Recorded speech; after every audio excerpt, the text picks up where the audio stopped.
I think that it's important for us to know his nature, especially when we're going through when we're going through good times, when we're going through tough times. Because he goes through it with us. Remember, he doesn't leave me, he doesn't forsake me, he never goes away.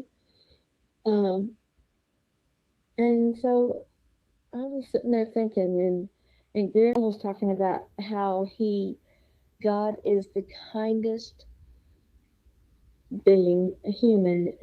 He is kindest person he's ever met. And Graham says, I believe that God wants to show each one of us the panorama of his nature, and that he wants to show you everything.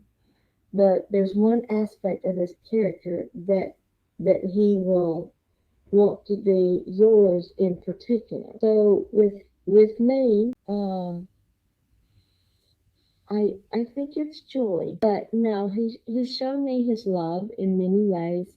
He's shown me joy over the past year, well, couple of years.